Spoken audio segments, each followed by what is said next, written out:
So வணக்கம் மக்களே. டிஎன்பிசியோட annual planar last 20ஆம் தேதி வந்து நமக்கு ரிலீஸ் பண்ணாங்க. ஸோ அந்த ஆனுவல் பிளானர் படி மே மாதம் எண்டு, அதாவது ஜூன் மாதம் ஸ்டார்ட் பண்ணி அடுத்த ஒரு 6 மாதத்துக்கு தொடர்ந்து எக்ஸாம் கண்டினியூவாக இருக்க போகுது அப்படிங்கிறத பார்த்தோம். ஃபஸ்ட்டு குரூப் 4க்கான நோட்டிஃபிகேஷன் ஜனவரிலையும், அதுக்கான எக்ஸாம் வந்து ஜூன் மாதம் நடக்கும் அப்படின்னு சொல்கிறாங்க. அதுக்கப்புறம் group 1 forest card, forest watcher, group 2 இந்த எக்ஸாம்லாம் தொடர்ந்து நடக்க போகுது. ஸோ ஏறக்குறைய பிளானர் ரிலீஸ் ஆகி ஒரு 8 நாள் ஆயிடுச்சு. ரேஸ்லேருந்து எந்த அறிவிப்புமே வரல அப்படின்னு நினச்சிட்டு இருக்காதிங்க. இந்த 8 நாள் உங்களுக்கு பின்னாடி நிறையா வேலை நாங்கள் செஞ்சிட்ருக்கோம். காரணம் என்னென்னா, வரக்கூடிய 5 மாதம் நீங்கள் எப்படி யூஸ் பண்ணணும், எப்படி யூஸ் பண்ணால் நீங்கள் குரூப் 4ஓ குரூப் 2ஓ குரூப் 1ஓ இல்லை ஃபாரஸ்ட் டிபார்ட்மெண்ட் எக்ஸாம்ஸை கிளியர் பண்ண முடியும், அதுக்கான பிளானு ரொம்ப கிளியராக கொடுக்கணும் அப்படிங்கிறதுக்காக தான் இந்த 8 நாள் ஆயிடுச்சு. இப்போ உங்களுக்கான பிளான் நாங்கள் ரிலீஸ் பண்ண போகிறோம். இதில் ஃபஸ்ட்டு பேசிக் கிளாஸு இப்போ போயிட்டு இருக்க ஸ்டூடெண்ட்ஸுக்கு என்ன பிளானு ஒன்று. ரெண்டாவது, ஆல்ரெடி எக்ஸ்ட்ரீம் சர்க்கிள் முடித்த ஒரு மாணவர்கள் சூப்பர் பேட்ச் எழுத ஆரம்பிச்சிருக்கீங்க, உங்களுக்கு என்ன பிளான். மூணாவது, பேசிக் கிளாஸை முடிச்சுட்டு அடுத்த லெவலாக இருக்கக்கூடிய எக்ஸ்ட்ரீம் சர்க்கிளுக்கு போகக்கூடிய மாணவர்கள் உங்களுக்கு என்ன பிளான். புதுசாக வரக்கூடிய மாணவர்கள், இந்த மாதிரி 4 வகையான பிளான் இருக்குது. அதில் ஃபஸ்ட்டு இப்போ நம்ம என்ன பார்க்க போகிறோம் அப்படின்னா, இந்த சூப்பர் பேட்ச், அதாவது யுக்தியோட சூப்பர் பேட்சுக்கான பிளான். யார் சார் இது எழுதலாம் அப்படின்னா, ஆல்ரெடி எக்ஸ்ட்ரீம் சர்க்கிள் எழுதி கம்ப்ளீட் பண்ண மாணவர்கள் இந்த சூப்பர் பேட்சை எழுத ஆரம்பிக்கலாம். இந்த சூப்பர் பேட்சில் ஆல்ரெடி 6 எக்ஸாம்ஸ் வந்து நம்ம கம்ப்ளீட் பண்ணிட்டோம். ஏன்னா நம்ம ஸ்டார்ட் பண்ணது நவம்பர் மாதம், நோட்டிஃபிகேஷன் வந்தோடனே நம்ம ஆரம்பிக்கல, நவம்பர் மாதமே நம்ம ஆரம்பிச்சிட்டோம். ஆல்ரெடி சூப்பர் பேட்சில் 6 எக்ஸாம் முடிஞ்சிருச்சு. சார் நான் புதுசாக சூப்பர் பேட்ச் எழுத வரணும்னு நினைக்கிறேன், நான் ஒரு ரேஸ் ஸ்டூடெண்ட்டாக இருக்கிறேன், தாராளமாக வாங்க. இனிமேல் இருக்கக்கூடிய ஷெட்யூலை நீங்கள் ப்ராப்பராக ஃபாலோ பண்ணால் போதும். சார் அப்போ இந்த சூப்பர் பேட்சை மட்டுமே நான் நம்பி படித்தா குரூப் 4 எக்ஸாம்ஸை கிளியர் பண்ணிடலாமா அப்படின்னா 100% உங்களால் கிளியர் பண்ண முடியும். ஏன் அப்படின்னா, இந்த சூப்பர் பேட்சில் நம்ம என்ன மாதிரி ப்ரோக்ராம் வச்சுருக்கிறோம், என்ன மாதிரி டெஸ்ட் இருக்க போகுது அப்படின்னா, ஒன்று சப்ஜெக்ட் வைஸ் டெஸ்ட் இருக்கும், ஸ்டாண்டர்ட் வைஸ் டெஸ்ட் இருக்குது, ரிவிஷன் டெஸ்ட் இருக்குது, மார்க் டெஸ்ட் இருக்குது. நீங்கள் எதிர்பார்க்கக்கூடிய எல்லா வகையான டெஸ்ட்டும் இந்த சூப்பர் பேட்சில் நம்ம கொடுக்க போகிறோம். சரி, என்ன சார் இருக்குது அப்படின்னா, ஸோ நம்மளோட ஸ்லோகனே வெற்றி நிச்சயம்தான். ஸோ இந்த ஷெட்யூலுக்குள்ளே போகிறதுக்கு முன்னாடி நம்ம வள்ளுவனோட ஆரம்பிப்போம். என்ன சொல்லியிருக்காரு அப்படின்னா, ஞாலம் கருதினும் கைகூடும், காலம் கருதி இடத்தார் செய்யின் அப்படின்னு சொல்கிறாங்க. நீங்கள் இந்த உலகத்தையே வெற்றி பெறணும் அப்படின்னு நீங்கள் நினச்சி அதுக்கான சரியான வழிமுறைகளையும் கரெக்டான நேரத்தில் அதை ஸ்டார்ட் பண்ணீங்க அப்படின்னா இந்த உலகமே உங்கள் கைக்குள்ளே அடங்கும் அப்படிங்கிறது தான் இந்த குறளோட விளக்கமாக இருக்குது. நம்மளால் உலகத்தையே எட்டி பிடிக்க முடியும் அப்படின்னு இந்த 1.25 அடியில் வள்ளுவனே சொல்லியிருக்கிறார். அப்போ கரெக்டான டைமில் ஸ்டார்ட் பண்ணீங்க அப்படின்னா வரக்கூடிய குரூப் 4 நமக்கானது. அந்த கரெக்டான டைம் அப்படின்னா என்னன்னா இப்போ ஸ்டார்ட் பண்ண ஆரம்பிக்கிறோம்.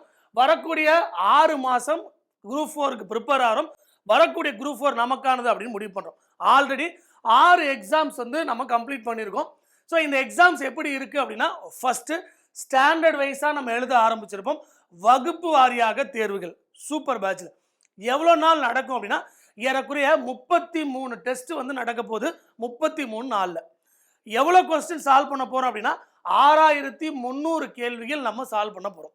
ரெண்டாவது, பாட வாரியாக திருப்புதல் தேர்வு, அதாவது சப்ஜெக்ட் வைஸ் ரிவிஷன் டெஸ்ட்டு 10 நாள் நடக்கும்.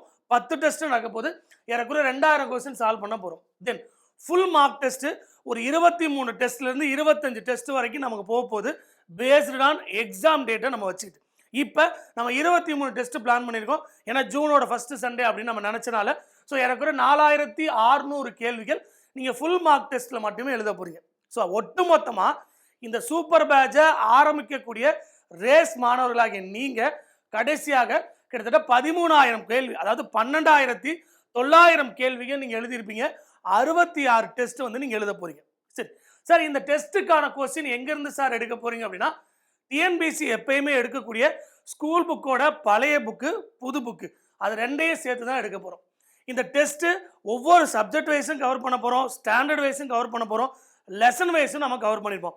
சார் கரண்ட் அஃபேர்ஸ் இல்லையா அப்படின்னா, கட்டாயம் 1 வருஷத்துக்கான கரண்ட் அஃபேர்ஸும் இந்த டெஸ்ட்டில் உங்களுக்கு கவர் ஆகிடும். தென் இது ஆன்லைன் டெஸ்ட்டா சார்? அப்படியே கிடையாது. ஏன்னா டிஎன்பிசி எப்பயுமே ஓஎம்ஆர் பேஸ் பண்ணி தான் ஒரிஜினல் எக்ஸாம் நடத்துகிறாங்க. அதே மாதிரி நம்ம டிஎன்பிசி ஃபார்மேட்டில் இருக்கக்கூடிய ஓஎம்ஆரை கொடுத்து தான் நம்ம டெஸ்ட் வைக்க போகிறோம். ஸோ அப்போ டெஸ்ட் மட்டும் வச்சு வீட்டுக்கு அனுப்பிச்சிருமானா கிடையாது. ஒவ்வொரு கொஸ்டினுக்கும் அந்த 5 ஆப்ஷன்ஸ் இருக்குல்ல, அதில் 4 ஆப்ஷன் நம்ம எக்ஸ்பிளைன் பண்ண போகிறோம் ஒவ்வொரு கொஸ்டினுக்கும். வரீங்க, ஓஎம்ஆரை வச்சு டெஸ்ட் எழுத போகிறீங்க, கொஸ்டினை பார்க்க போகிறீங்க, மார்க் எவ்வளோ செக் பண்ண போகிறீங்க, ஸ்டாஃப் எக்ஸ்ப்ளனேஷன் கொடுக்க போகிறாங்க, அடுத்த டெஸ்ட்டுக்கு ப்ரிப்பேர் ஆக போகிறீங்க. ஸோ தொடர்ந்து அடுத்து வரக்கூடிய 5 மாதம் உங்களோட வேலை இது மட்டும்தான் இருக்கணும். எப்படி ஒரு குதிரை கண்ணை கட்டி விட்டா அது பாட்டுக்கு அதை வழியில் நோக்கி போயிட்டே இருக்கும், அதே மாதிரி தான் நம்ம அடுத்து வரக்கூடிய 4-5 மாதங்கள் நம்ம ரேஸ் ஸ்டூடெண்ட்ஸு நம்ம ரேஸ் இன்ஸ்டியூட்டில் நம்ம பயணிக்க போகிறோம் தொடர்ச்சியாக. சப்ஜெக்ட் வைஸ் அப்படின்னு கேட்டோம்னா தமிழில் ஏறக்குறைய 1400 கேள்விகள், பாலிட்டியில் ஒரு 400 கொஸ்டின், சயின்ஸில் ஒரு 800 கேள்வி, மேக்ஸில் ஒரு 600 கேள்வி, ஹிஸ்ட்ரியில் ஒரு 1000 கொஸ்டின், எக்கனாமிக்ஸில் ஒரு 800, ஜாகிரபியில் 800, ஏறக்குறைய 5800 கேள்விகள் நம்ம இந்த டெஸ்ட்டில் பேசிக்காகவே முடிக்க போகிறோம். இதை தாண்டி டேட் வைஸ் பாருங்கள், ஆல்ரெடி 6 டெஸ்ட்டு நீங்கள் முடிச்சிருப்பீங்க. Test 1, test 2, test 3. அப்போ 7வது டெஸ்ட்டு புது வருஷம் எப்பயுமே இந்த ஜனவரி 1ஆம் தேதி ஒரு கூட்டம் என்ன பண்ணுவாங்க, நாங்கள் ஒரு ரெசல்யூஷன் எடுக்கிறோம், இந்த ஆண்டு எங்களுக்கு சிறப்பாக அமையணும் அப்படின்னு ஒரு கூட்டம் எப்பயுமே அதை எடுக்க ஆரம்பிச்சிருப்பாங்க. அப்படி தான் நம்மளும் ஸ்டார்ட் பண்ணுறோம். ஸோ ஜனவரி மாதம் எப்போ ஸ்டார்ட் பண்ண போகிறோம் அப்படின்னா 2ஆம் தேதி ஃபஸ்ட்டு டெஸ்ட்டு ஸ்டார்ட் ஆகுது, ஆஃப்டர் நியூ இயருக்கு அப்புறம். ஆல்ரெடி 6 டெஸ்ட்டு, இது செகண்ட் வெர்ஷன் நீங்கள் எடுத்துக்கிட்டாலும் சரி, இல்லை புதுசாக நான் இப்போ தான் சார் சூப்பர் பேட்சை பற்றி கேள்விப்படுறேன், ஆல்ரெடி நான் பெருசாக இன்ட்ரெஸ்ட் காட்டல, இப்போ நான் டெஸ்ட் எழுதணும்னு நினைக்கிறேன் அப்படின்னு நினச்சாலும் சரி, தாராளமாக நீங்கள் பிரான்ச்சுக்கு வரலாம், உங்கள் டிஎலை பார்க்கலாம், தாராளமாக டெஸ்ட் எழுதலாம். ஸோ அப்போ 2ஆம் தேதி என்ன டெஸ்ட்டு, ஜாகிரபி 6வது 7வது. தென் டெஸ்ட் 8 பாருங்கள், தமிழோட 7th standard plus CA. Test 9 சயின்ஸோட 8th standard.